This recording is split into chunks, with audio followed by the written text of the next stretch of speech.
सर्वांना प्रभू येशू ख्रिस्तामध्ये सलाम। देवाचं वचन या भक्तीमध्ये मी तुम्हा सर्वांचं प्रभू येशू ख्रिस्ताच्या नावामध्ये स्वागत करत आहे। आजच्या मन्नासाठी नीतिसूत्रे याचा 3रा अध्याय आणि आपण 16वं वचन या ठिकाणी वाचूया। त्याच्या उजव्या हातात दीर्घ आयुष्य आहे, त्याच्या डाव्या हातात धन व गौरव ही आहे।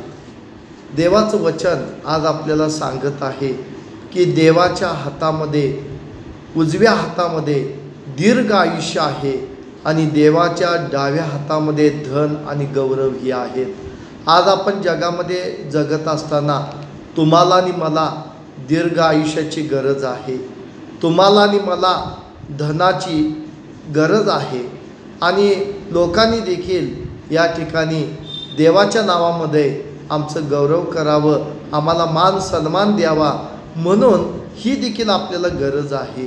आणि ह्या सगळ्या गरजा परमेश्वर भागवणार आहे।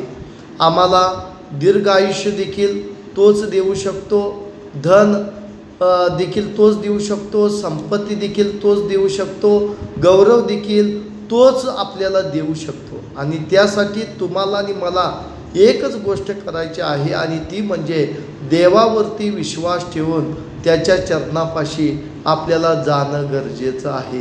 आणि ज्या वेळेला आपण देवावर विश्वास ठेवून त्याच्या चरणापाशी जातो त्यावेळेला त्या व्यक्तीला, विश्वास ठेवणाऱ्या प्रत्येक व्यक्तीला देव हे आशीर्वाद देतो, दीर्घायुष्य देतो, धन देतो, गौरव देतो आणि आशीर्वाद त्याला प्राप्त होतात। म्हणून आपण सर्वजण मिळून आज निश्चय करूया की आपण देवाजवळ जाऊन हे सर्व आशीर्वाद घेण्याचा प्रयत्न करूया।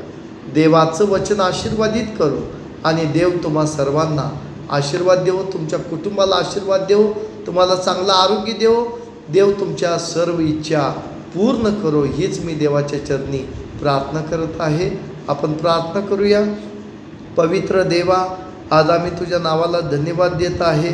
आम्ही देवा तुझं उपकार आणि आभार मानत आहे की देवबापा आजचं वचन ज्याने ऐकलेलं आहे, आजचं वचन ज्याने पाहिलेलं आहे प्रभू, त्या सर्व तुझ्या लहान थोर लेकरांना तुझा आशीर्वाद दे, त्यांना चांगलं आरोग्य दे, त्यांचं येणं जाणं आशीर्वादित कर, त्यांचं काम आशीर्वादित कर आणि परमेश्वर बापा दिवसभर तू त्यांच्या संगती राहा आणि त्यांच्याकडून तुझ्या नावाला तू अधिक धन्यवाद करून घे परमेश्वरा।